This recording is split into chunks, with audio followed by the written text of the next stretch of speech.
un churro, le pauvre il se trouve churro. Ce n'est même pas de l'Inter, cette chanson, ça m'est égal, ça m'est égal. Alors, la première chose qui m'est venue à l'esprit, et je ne sais pas si je l'ai bien chanté, Al Carrer, mec, il ne peut pas gagner une championne de nouveau jusqu'à ce qu'il paie. Un club corrompu qui a payé pendant plus de 20 ans un chef arbitral. Il ne peut pas. Il ne peut pas. Le karma doit être quelque part et ils gagneront la Liga et la Coupe. Parce qu'ils sont déjà dans une compétition absolument corrompue comme l'est l'Espagnol. La Liga, la Coupe, la Supercoupe. Ceux-là, ils peuvent les gagner. Mais la Ligue des Champions, non.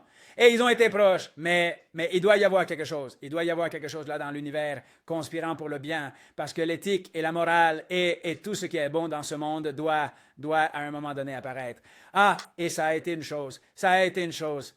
Regarde, j'ai chanté le but de l'Inter, le troisième, l'égalisation, là, quand tout s'achevait, qu'on devait encore se faire un autre Iniestazo à Stamford Bridge et je ne sais quoi. Mon Dieu, comme je l'ai chanté et ça ne nous assurait que la prolongation.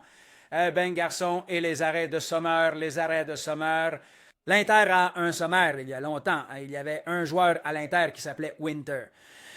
Vous vous souvenez, un qui était hollandais, mais l'Inter avait Sommer et Winter. Nous sommes inspirés, nous sommes inspirés, nous sommes inspirés. Non, non, n'attendez pas beaucoup de football dans cette vidéo, hein? C'est-à-dire beaucoup d'analyses, beaucoup de choses.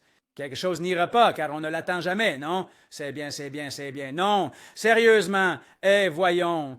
Je pense que l'Inter a survécu, mais vraiment un exercice de survie hallucinant, parce que l'éliminatoire a été une barbarie. Une barbarie, c'est-à-dire, c'est du pur football et une fantaisie. Mais par jeu, je pense que par jeu et par truc, je pense que le Barça l'a mérité, mais qu'il s'en moque. J'insiste, je reviens au début, c'est-à-dire qu'il doit y avoir quelque chose dans l'univers qui conspire pour que le karma se produise, non? De toute façon, il y a aussi l'autre lecture. Attention.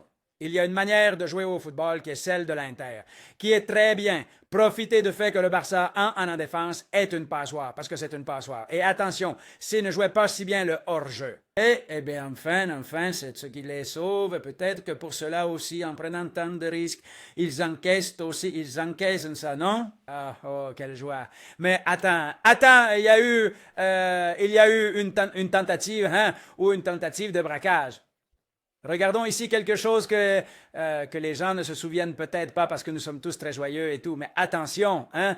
Eh bien, ce qui a été le plus scandaleux a été à la fin de la première partie de la prolongation. Qui était-ce? Fratesi restait, je crois que c'était Fratesi, restait devant Szczęsny, mais devant Szczęsny, il n'y avait pas hors-jeu. C'était l'une des rares fois où l'Inter n'est pas tombé en hors-jeu. Dans d'autres aussi, il a réussi à ne pas tomber en hors-jeu, mais vous comprenez ce que je veux dire de toutes celles qu'il tente. Non, et voilà. Et Marcignac s'était déjà retourné et siffle la fin. Mais voyons, bah, s'il vous plaît, c'est lui qu'on dit a été madridiste, Marcignac. Eh bien, regarde à quel point Marcignac est madridiste. En plus de, eh bien, ceci est une photo que j'ai repostée parce qu'elle est merveilleuse, parce qu'elle nous rappelle de très bons souvenirs. Il ne manquerait plus qu'Abraham recrute Mourinho, non? Eh bien, pour faire un revival. Mais non. En tout cas, nous devrions engager Simone Inzaghi, mais Simone Inzaghi ne viendra pas. Ah, regarde Fernando Palomo, on voit bien son jeu. Si met la radia.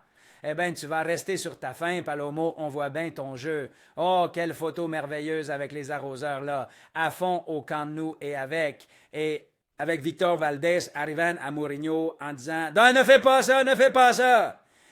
Bon, et je vais vous montrer ici quelque chose de très intéressant, très intéressant. Bon, j'ai dit sur X que ça, seul Don Real Madrid le fait, logiquement, mais attends.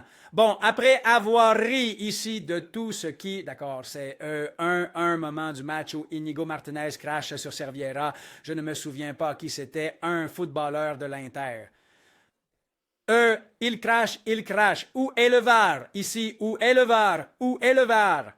De toute façon, le VAR d'Europe, même avec cela qui aurait dû intervenir ici, même avec cela, le VAR d'Europe fonctionne plus que ce truc miteux qu'il y a en Espagne, que c'est le Barça avec un V, qui donc affiche les chiffres qu'il affiche ces dernières années en faveur du Football Club Barcelone, n'est-ce pas?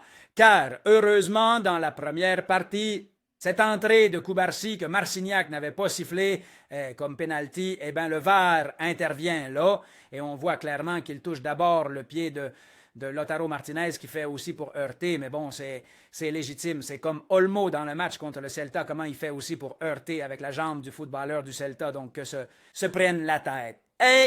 Mais une chose, dans ce penalty, dans ce pénalité, ce n'est pas rouge, car ce serait la triple sanction, ce ne peut pas être parce qu'il y a une dispute pour le ballon, mais attention, pourquoi Cubarsí n'a-t-il pas reçu de carton jaune? Pourquoi Cubarsí n'a-t-il pas reçu de carton jaune? Bon, eh bien, nous savons cela, c'est que, voyons, attends, parce que j'avais mis ici plus de choses, il y avait celle du Polonais sifflant, ne sifflant pas, et la fin du match quand un est seul de l'Inter, fin de la première mi-temps de la prolongation, celle de Cubarsí qui était jaune et ne l'a pas montré, et celle d'Inigo le rouge. C'est déjà assez pour fausser un match, hein? Il me semble. Et, eh ben, comme je dis, merveilleux, mais ici, ce qu'il faut souligner, bien sûr, c'est la performance énorme de Sommer qui a sauvé son équipe de plusieurs buts. Je pense qu'il a fait 3 arrêts absolument décisifs, et en mode Courtois en finale de la Ligue des champions de 14. Je suis en train de me rappeler quelque chose que j'allais dire et que j'avais oublié. Le journal Marca, je n'ai pas ici. Voyons si je l'ai ici. Attendez un petit moment pour voir si je le trouve ici dans les likes, parce que le journal Marca ici fait ça. Non, je ne l'ai pas ici. Bon, il se demande pourquoi une main qui n'était pas la main d'Acerbi aussi dans la surface de l'Inter, que cela, cependant, le VAR n'avait pas considéré comme punissable, parce que ça ne le touche pas à la main, parce que ça le touche à la poitrine, en le comparant avec le penalty de Cubarsí. Mais qu'est-ce que c'est que ça? Pourquoi avons-nous besoin de Mundo Deportivo et de Sport si nous avons le journal Marca? Pourquoi avons-nous besoin d'eux? Ensuite, autre chose que j'oubliais. Carlos Martinez, Maldini et Mathieu Lahoz. Et je ne sais pas si Alvaro Benito, mais au moins ces 3 premiers pour le penalty qui est sifflé au début, qui n'était pas un penalty, qui siffle pour le Barça en faveur, qu'ils font une faute sur Lamine Yamal, ils la font hors de la surface. Et il disait, Carlos Martinez, Mathieu Lahoz et Maldini, c'est dehors, mais comme il tombe dedans et le dernier touché se fait dedans, c'est donné dedans. Mais quoi, lui? À l'intérieur? Quel dernier contact est à l'intérieur? Mais s'il n'y a pas de contact, le contact est à l'extérieur. C'était faux, ce n'était pas un penalty. Et il y avait les commentateurs de Movistar. C'est le seul passage où j'ai écouté Movistar.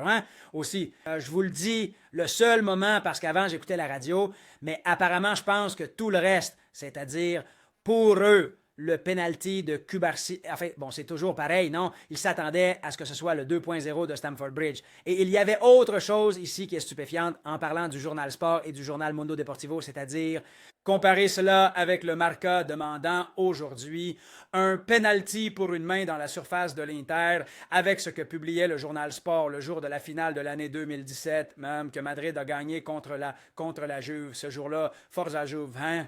Forza Juve, d'accord. Alors, imaginez-vous le journal Marca, le journal AS, publiant cela en couverture.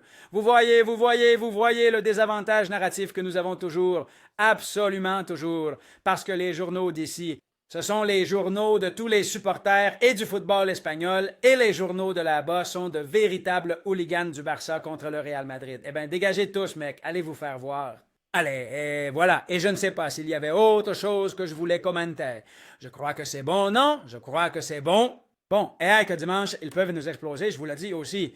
Voyons, parce que le Barça encaisse des buts. La vérité, c'est il faudrait en profiter. C'est-à-dire, ce qui est hallucinant, c'est que Madrid ne profite pas de ça, j'insiste. Mais peut-être que dimanche, va savoir. Dimanche, ce qui peut se passer, mais c'est que nous ont montré le chemin les Marcus Thuram et compagnie. C'est-à-dire, prendre le dos des centraux qui jouent très bien leur jeu, mais ils ne sont pas infaillibles. Merde. Mais bon, écoute, dimanche, ils peuvent nous écraser, ils peuvent gagner leur ligue tout total. Si au final, c'est une compétition minable, pareil que la Coupe, tout est en leur faveur, pas comme la Ligue des champions, mais de là, ils restent dehors. Et, dans la vidéo suivante, je vais commenter ce qui concerne Ancelotti. Je ne veux plus l'inclure ici. Ce qui concerne Ancelotti, que le journal Marca publiait d'aujourd'hui, qui est déjà convenu avec le Real Madrid, qui dira au revoir après le Classico. Je pense qu'il finira les matchs de championnat, mais qu'après le Classico, cela sera très probablement annoncé. Ramon Alvarez de Monde disait ce matin que il ne va pas demander une indemnisation d'1 an au Real Madrid et tout va bien se passer pour que cette annonce puisse être faite à temps et que tout, disons, roule pour que Xabi Alonso arrive, j'espère que pour la Coupe du Monde des clubs, mais s'il n'arrive pas là, il arrivera avant. Un intérimaire comme Solari, peu importe. Mais Ancelotti, un très grand merci. Merci pour tout. Hey, l'entraîneur le plus titré de l'histoire du Real Madrid. Mais il est temps de partir. Nous en parlerons un peu plus dans la prochaine vidéo, car celle-ci est de célébration et de nous débarrasser d'un poids, n'est-ce pas? Parce que nous nous débarrassons vraiment, nous nous débarrassons d'un poids. Aujourd'hui, nous avons vécu toute cette haine et toutes ces mauvaises choses que nous, tous les Madridistas, avons lancées aujourd'hui au Barça, comme il ne pourrait en être autrement. Et tout ce qu'ils nous ont fait pendant les 10 dernières années, mais pas seulement les supporters, leur presse aussi, d'accord? Et aujourd'hui, comme notre presse, entre guillemets, la presse de Madrid, ne le fait pas, eh bien, nous, les supporters, nous le faisons. Une année, une fois, eh bien, en demi-finale, cela ne fait rien, non? Eux, ça fait 10 ans, 10 demi-finales. Enfin, bon, que cela vous aille très bien. Mettez un j'aime si cette vidéo vous a plu. Abonnez-vous à la chaîne, s'il vous plaît. Commentez, partagez, et voilà. Quelle grande joie. Surtout, quel soulagement. Et que, ben oui, non. Quelle façon d'éviter un désastre. Merde, au final, c'est ça. Je disais à ma femme, mais pourquoi tu deviens folle, chérie? Parce que j'évite un désastre. J'évite un désastre et c'est tout. Au fait, dans la prochaine vidéo, je mets mes réactions à la maison, là, devenant fou. Allez, au revoir.